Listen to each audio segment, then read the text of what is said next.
barang siapa mengaku bahwa dia cinta kepada Allah tapi tidak berhenti dari melaksanakan yang diharamkan Allah, maka pengakuannya itu bohong. Barang siapa mengaku cinta kepada Allah tapi tidak berhenti dari melakukan sesuatu yang diharamkan Allah, maka pengakuan cinta kepada Allahnya itu bohong. Dua, waman idda'a hubban nabiyyi alaihi salatu wassalam wa karihal fuqara wal masakin.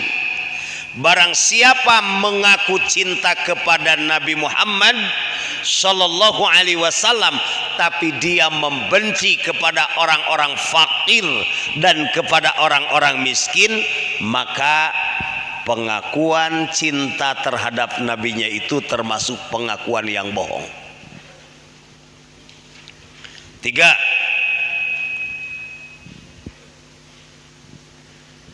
waman idda'a hubbal jannati walam yatasaddaqo.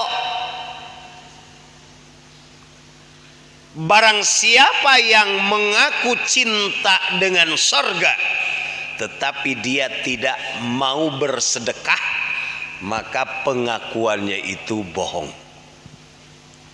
Dan yang keempat, barang siapa yang mengaku takut dengan neraka tapi tidak berhenti dari perbuatan dosa, maka pengakuannya itu termasuk pengakuan yang bohong.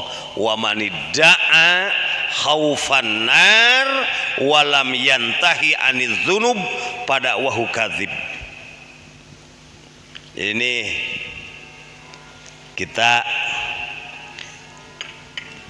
tidak cukup hanya mengaku dan mengaku, tapi harus layak diakui.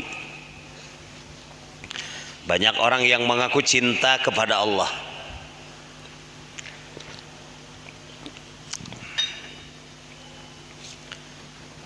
tapi masih tidak pernah berhenti, masih suka melaksanakan sesuatu yang diharamkan oleh Allah Subhanahu wa taala. Dan ini merupakan aturan. Oleh karenanya, salah satu bukti cintanya kita kepada Allah ketika menyukai terhadap sesuatu yang diharamkan, dia akan berhenti.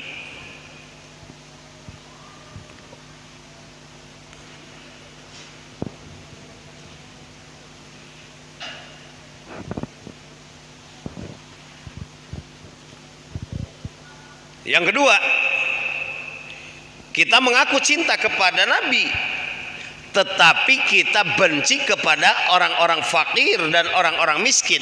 Karena kefakiran dan kemiskinannya, maka pengakuannya itu termasuk pengakuan yang bohong.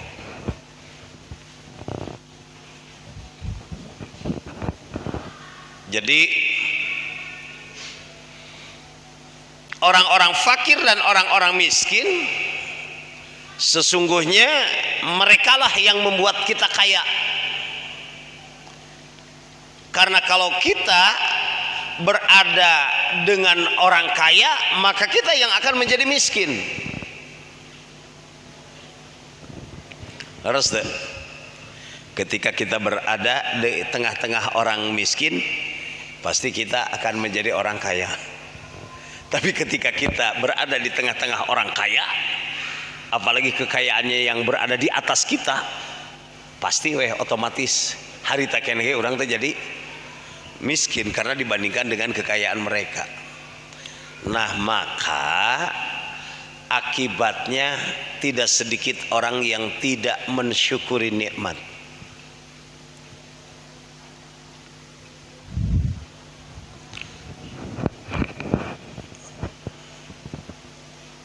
Wa kana sallallahu alaihi wasallam yuhibbul fuqara wal masakin.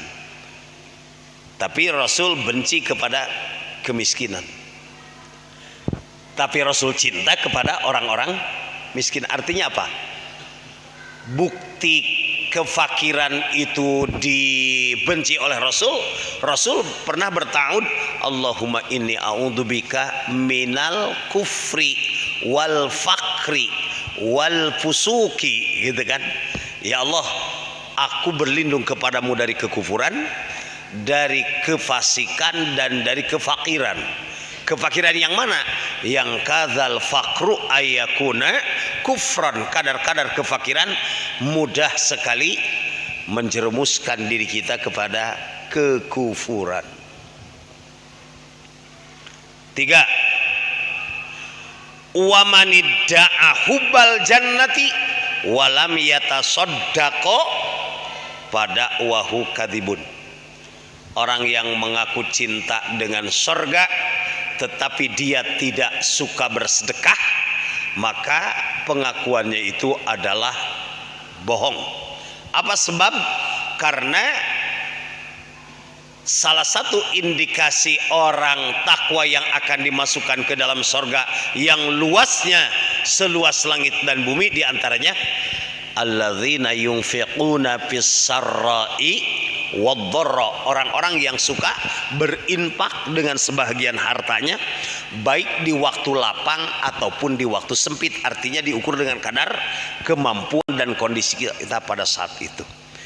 Nah, yang keempat, wa manidda'a khaufan nar walam yantahi anil dzunubi pada wahu kadzibun.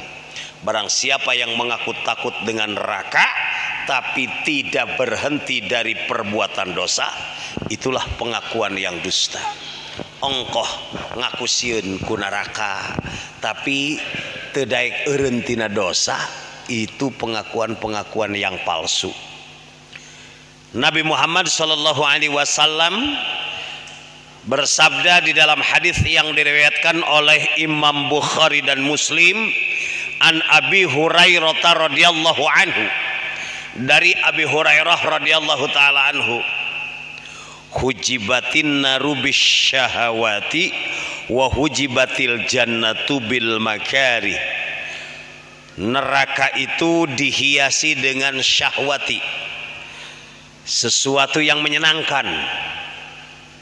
Pinarakaeun mah poek asa caang, jauh asa deket, hujan asa sejuk, lin asa garing, dah tetap hujan membasuh tapi dirasakan indah. Wa hujibatil jannatu bil makari, surga itu dirintangi dengan sesuatu yang tidak menyenangkan. Padahal kalau kita berpikir dengan akal yang sehat, cara berpikir yang jernih, ketika kita berada di majelis ta'lim, ini kan jalan menuju surga, salah satu jalan menuju surga. Tempatnya sejuk, pakai AC, pakai kipas, pakai karpet, kondisi bersih. Tapi dah kadang-kadang nerejel, masih banyak orang-orang yang belum terketuk hatinya untuk tolabul ilmi.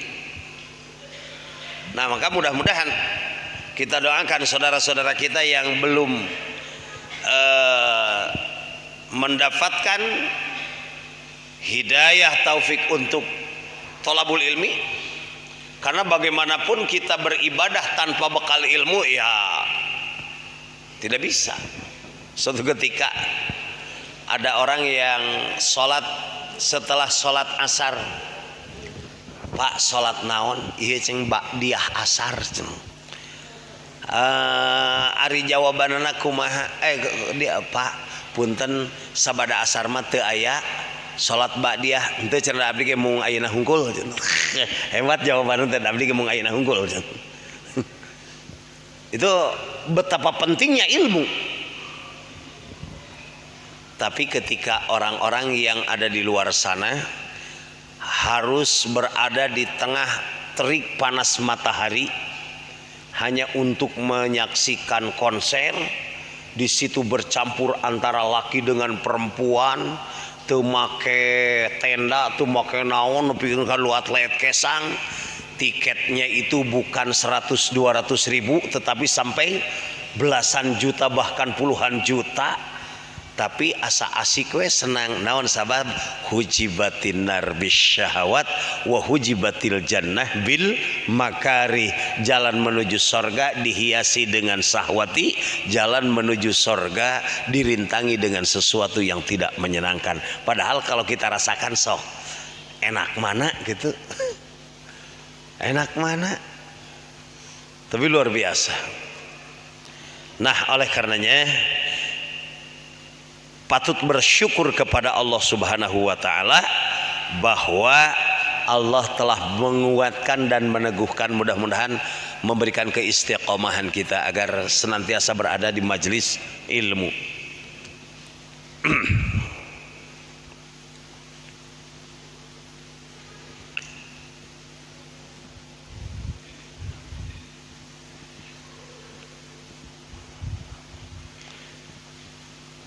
Faka'annahu sallallahu alaihi wasallam qal, dengan adanya hadis tadi seolah-olah Nabi itu berkata begini, la yuwassilu ilal jannati illa birtikabil masyaqqati,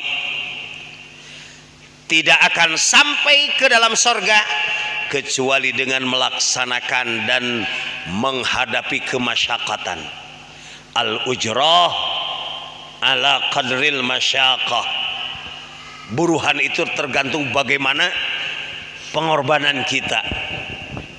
Biqadri ma tata'anna tanalu ma tatamanna, diukur dengan kerja kerasnya, diukur dengan pengorbanannya, orang akan menghasilkan apa yang dicita-citakannya. Cita-citanya sorga. Kalau kita tidak menghadapi tantangan dan rintangan, wah atuh meni raos teuing kabeh bus blos kana surga meureun.